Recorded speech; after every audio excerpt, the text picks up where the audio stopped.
Andrés Moro, vicario de la Pastoral de los Trabajadores, y estamos en un tiempo, en un periodo de sede vacante.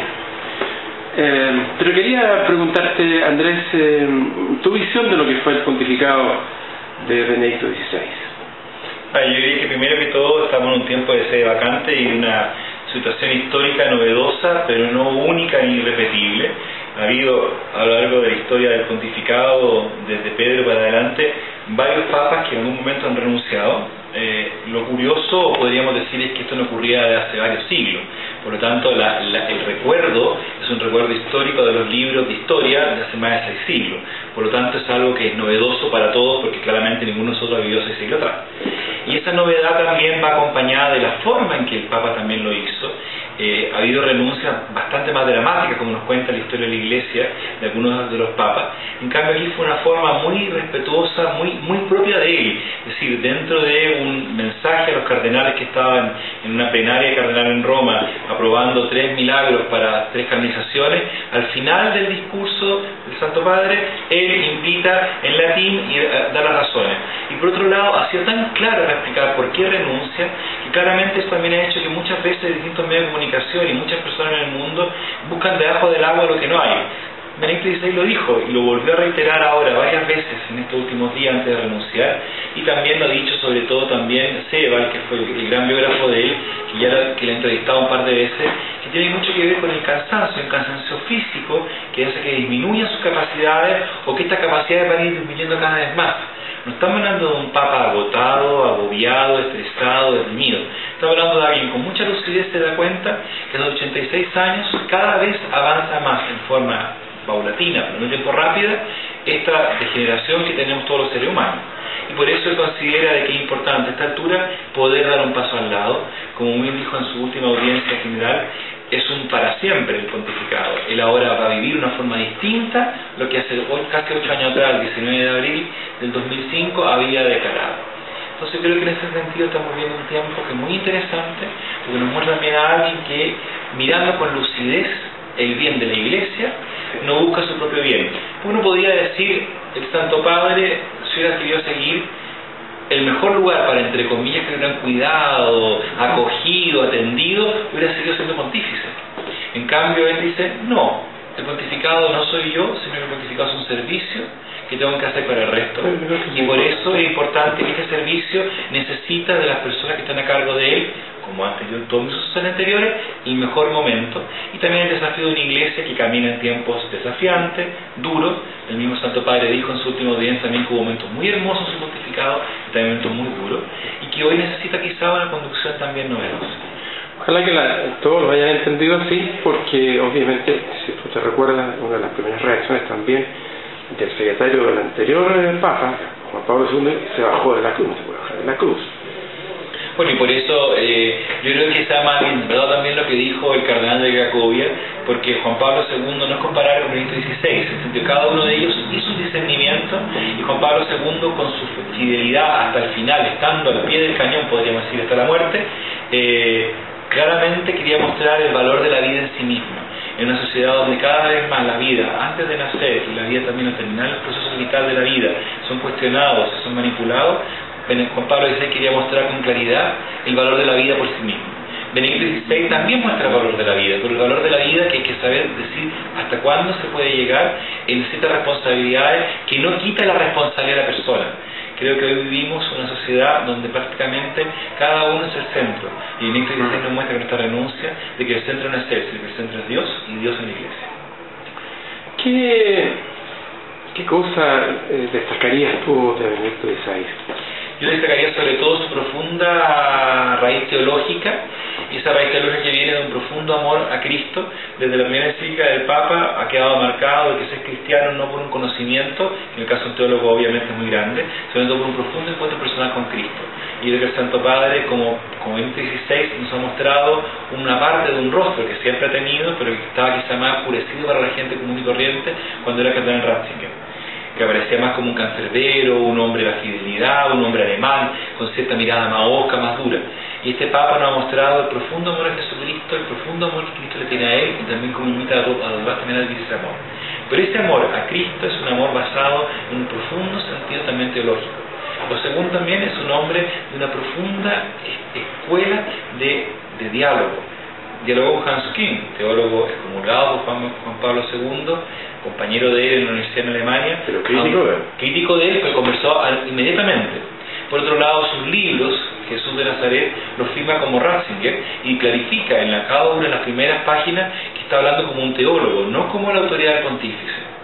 Y por último, también la claridad de entender o querer dialogar con el mundo del comunismo, el mundo de las distintas religiones y el mundo también de hoy. Yo creo que es un gran desafío de Benedicto XVI, que creó una escuela de un diálogo que parte acogiendo lo verdadero que hay en el mundo, pero también es tremendamente lúcido para advertir cuáles son las deficiencias de ese mundo moderno que vivimos. ¿Algún elemento que tú digas que en realidad el Papa no pudo entrar o cual cosa? Yo creo que no más que un elemento propio de él, pero claramente no estamos frente a una persona carismática como era Juan Pablo II hasta el último año de su vida. Por lo tanto es un Papa que ha ido ganando el aprecio, y muchos lo han dicho en estos días también, que hace 8 años atrás no le tenían ningún afecto, y las cerca de 200.000 personas en Roma y los miles y miles de mensajes y de apoyo que ha recibido muestran que se fue ganando el corazón de una forma distinta que tenía Juan Pablo II. No hubo en la Plaza San Pedro esta vez, como hace 8 años atrás, gritos de Papa Magno y una identificación al tiro, porque había tanto muerto. Pero había un cariño muy grande hacia el Santo Padre. Yo creo que nos mostró una forma distinta, no carismática. Yo creo que también es un Papa que tiene una mirada que en algunas cosas quizás no todos estamos de acuerdo, y eso es válido, yo lo planteaba, algunas miradas litúrgicas, algunas miradas de revisión del concilio, pero justamente Benedicto XVI, como buen educador y formador, decía: esta es mi propuesta, esta es mi postura, conversemos, dialoguemos. Y otra cosa que yo creo de que él, y eso yo se lo valoro y creo que que con eso Benedicto que se equivoque, dio confianza quizá en algunos casos a personas que no fueron capaces de respetar esa confianza. Lamentablemente su mayordomo personal, un par de obispos que él nombró, que no fueron lamentablemente personas que confiaron la confianza. Ahora, si tú me preguntas a mí, yo siempre prefiero que alguien se equivoque por confiar a que viva desconfiando. Cuando él entró habló en el fondo de limpiar al interior de la iglesia. Había un reconocimiento de que algo no funcionaba bien. De hecho, él como prefecto de la Congregación de la Fe tenía cambiar la sociedad que tenemos en la iglesia. Yo diría que más que la sociedad, él habla también del pecado, y ha sido muy claro tanto el mensaje a los obispos de Irlanda, con los distintos mensajes que dio en los países donde estaba, donde era muy fuerte el tema del abuso, como Estados Unidos, Alemania, Malta, en los encuentros privados, pero que también se sabía un poco el mensaje que con las víctimas, toda la nueva legislación canónica y también la metodología pastoral para enfrentar el tema del abuso, que Benedicto XVI además muy bien lo puso como un tema que es una expresión de algo mucho más profundo, de un mal manejo de la iglesia, de una mala concepción de la iglesia y de una mala concepción del poder. A mí no es que el abuso en Benedicto XVI nunca fue solo un tema particular del abuso, sino que el abuso es reflejo, lamentablemente, y lo dijo muy bien en la Carta de los Obispos de Irlanda, de toda una forma de entender la iglesia que no es la correcta. Sí, eso es efectivo, lo veía de otra manera. No hacía muchos medios, pero te iba a preguntar, incluso cuando hablaba él, o no, el observatorio romano habló de que él estaba rodeado de lobos, o sea, había algo ahí al interior de yo creo que hay que recordar siempre de que la estructura de la iglesia es una estructura hecha por hombres, quizás demasiados hombres y pocas mujeres, sería mejor fuera hombres y mujeres, pero también es una estructura donde a veces puede ocurrir, los padres Glick famosos sacaron cortes y retazos de conversaciones, manipularon cierto tipo de conversaciones, pero hay que recordar que esas conversaciones existieron. Entonces, y abrieron una puerta. Y esas conversaciones muestran, ahora hay una manipulación muy burda, porque si uno empieza a revisar algunos documentos que habían accedido, las personas que habían hecho esta investigación recortaron el documento que ya habían conseguido recortado, es decir, hicieron manipulación sobre manipulación. Pero hay que reconocer también de que esos documentos reflejaban la mirada de unas personas que claramente en la larga historia de la iglesia no tenemos que tener vergüenza, dolor sí, y Juan Pablo II pidió perdón por los pecados de la iglesia en 2000, pero sí reconocer que en la iglesia también ocurren situaciones como ocurren prácticamente en todas las demás instituciones humanas. Por lo tanto, aquí más que rasgar vestidura es decir cómo hacemos una mejor iglesia, una iglesia más profunda, más espiritual, más sana, más transformadora, como pasa prácticamente en todas las instancias humanas de la sociedad. Por lo tanto, como lo dijo Benedicto XVI, necesitamos otras personas para estos nuevos tiempos. Claro. Porque estamos hablando de nuevos tiempos, ¿o no? Yo creo que no solamente una persona que ayuda a profundizar este deseo de una iglesia más santa y menos pecadora, sino también una mirada. Y el Papa en ese sentido reconoce que hoy es importante y que está la posibilidad. Hay que recordar que los cardenales no son solamente un colegio electoral, los cardenales son los colaboradores más importantes del Santo Padre. Por lo tanto, mantienen un contacto permanente con el Santo Padre y también con la dinámica de la iglesia. Estamos hablando de personas que no solamente vienen a la punta de un cerro y que bajan a Roma ahora para el cónclave, sino que tienen también una relación profunda con el Santo Padre y con la iglesia, y obviamente una mirada distinta. Pero hay que recordar que los últimos 5 pontificados, desde Pío XII hasta ahora, cada pontificado dice, pero ¿cómo es este? Y uno después mira para atrás y dice, ¿cómo no agradecer quién fue elegido? Pío XII, Juan XXIII, Juan Pablo II, Juan Pablo II, Benedicto XVI. Entonces uno dice, hay claramente también una mirada de confianza en la iglesia que se le puede pedir sobre todo al pueblo fiel, pero que también por último una mirada simpática hacia el gente no creyente. Y dentro de todo ese aspecto, porque también dentro de los mismos cardenales hay grupos y es válido, y puede ser que haya un grupo que considere que el tema más importante de la iglesia hoy sea la evangelización, otro grupo puede considerar que un tema también importante es la defensa de la familia.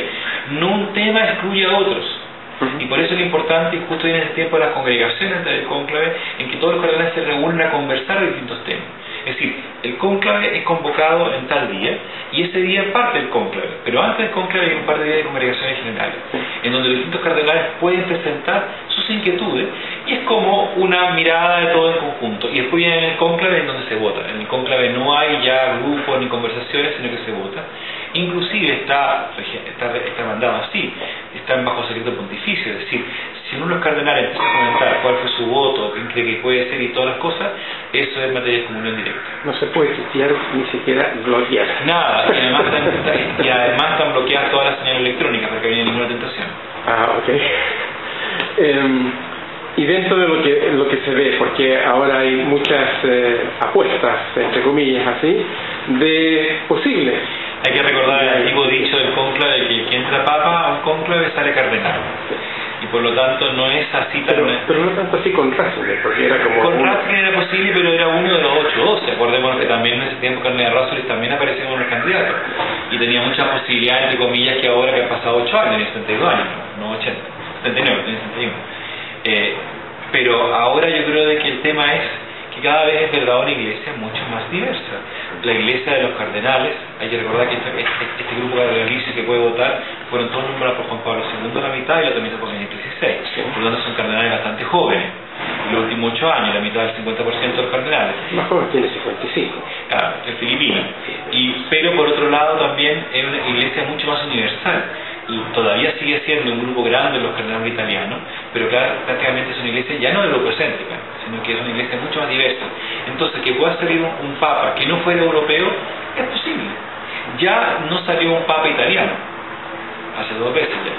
Por lo tanto, ya ahora puede ser también posible. Es posible. Pero ahora puede salir un papa italiano. Puede ser un papa italiano, un papa europeo, un papa norteamericano, un papa africano, un papa latinoamericano. Es decir, el que salga va a ser el Santo Padre y va a tener una carga tremenda, pero también el apoyo y la confianza de toda la Iglesia. Hay un tema también que tiene que ver con esto de la participación de algunos cardenales. De hecho, nos tocaba a nosotros de por medio.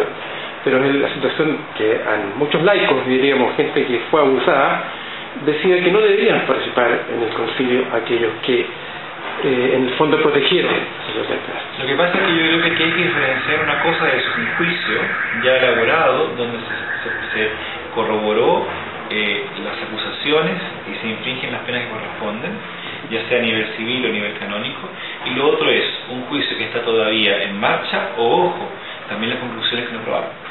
Ni en lo civil ni en lo canónico el cardenal Ratzinger nunca fue cuestionado en su modo de trabajar. Se cuestionaron durante el juicio y se cuestionaron muchas veces, y la gente que fue abusada tiene todo el derecho a cuestionarse que era el cardenal. Pero no se puede, por opiniones de las personas, por respetables que sean las personas, de la opinión particular, sacar un juicio general, que es distinto de lo que pasó con el cardenal O'Brien, el cardenal escocés, que al ser en este momento él acusado por 3 sacerdotes y un sacerdote, él decidió abstenerse justamente para evitar un conflicto al cónclave. El cardenal Ratzinger nunca ha sido acusado directamente de nada. se le acusa de desidia, se le acusa que no hizo todo el trabajo que debía hacer, todo lo que salió publicado en tanto tiempo en los medios y a veces con tan poco criterio también de poner toda la verdad sobre la mesa. Pero es muy distinto decir que alguien fue juzgado, condenado y no puede participar, o está con la iglesia mismo, lo tiene como tema Caradima, o el mismo padre Cristian Press, en todo un espacio de silencio y reflexión, a decir, esta persona se ha apuntada. No todas las personas que son apuntadas con el dedo, o que se les lleva a juicio, terminan siendo culpables o encubridores. Y que tienen mucha delicadeza en eso. ¿De qué manera nos puede afectar nosotros, a Chile específicamente, y Latinoamérica, la elección de un nuevo papa? A ver, un efecto real es que en Chile hay varios obispos que presentaron su carta de dimisión a los 75 años, y hoy tienen ya 77, 78 años, y no han sido electos el nuevo obispo. Y por lo tanto, todos los procesos de discernimiento y de elección de nuevos obispos se detienen hasta que se nombra nuevo prefecto y también nuevo santo padre. Entonces, por lo menos hay un efecto colateral de que varios nombramientos que podrían haber salido en estos meses se pueden demorar de nuevo un tiempo, no creo que tan largo, pero por lo menos a mitad de año. Una opinión personal, absolutamente personal. Creo que no vamos a tener nombramientos de obispo en las diócesis que están en este momento con obispo divisionario, pero que no ha sido aceptada la dimisión. Hay que entender de que el obispo presenta su carta de dimisión, esa carta se recibe en Roma, pero solo se hace efectiva cuando se nombra al obispo nuevo. Y ahí tenemos varios casos de obispo. Después, yo creo que en otros temas más nos afecta la escuela del Santo Padre, los mensajes del Santo Padre, que nos puedan también dar unas pistas para nuestro trabajo pastoral, pero no creo que haya una gran diferencia entre las grandes líneas que fijó Benedicto XVI, el año de la fe, por ejemplo, que estamos viviendo hasta octubre de este año, porque yo creo de que son las grandes líneas de la Iglesia, en el sentido, cuando Juan Pablo II murió, Benedicto XVI tuvo que asumir el sínodo de la Eucaristía y obviamente él tuvo que redactar el comentario postsinodal, pero era un sínodo que había presentado Juan Pablo II. Entonces, hay ciertas continuidades que también a nosotros nos afectan en el sentido de que pueden miradas nuevas pero complementarias. La última pregunta que te hago tiene que ver, ¿tú crees que va a haber algún cambio? Porque hay muchos temas pendientes en la Iglesia que son centrales y que aparentemente no van a cambiar. Pero los cambios vienen en el ritmo de la Iglesia, que a veces para algunas personas puede ser muy lento. Pero si uno mira hace un par de años atrás, uno ha dicho, ¿qué hizo Benedicto XVI? Y hoy que se fue, y que es Papa Emérito, uno dice, Dios mío, la cantidad de cosas que Benedicto XVI fue ordenando y calificando. Entonces creo que hay siempre una mirada de altura y una mirada de fe. Y yo creo que vienen. Ahora, ¿quién iba a pensar cuando asumió Juan XXIII que iba a tener unos cambios como este en los últimos 50 años? Entonces, por eso, y 50 años de historia de la Iglesia no es nada. De los 2000 años de historia de la Iglesia, 50 años es un tiempo respetable, pero absolutamente mínimo. Entonces, creo que tenemos que confiar en que la Iglesia va siendo guiada por el Espíritu Santo, como decía Benedicto XVI también en su audiencia. La Iglesia está siempre en la barca y Jesús está en la barca, dormido o despierto, pero siempre en la barca.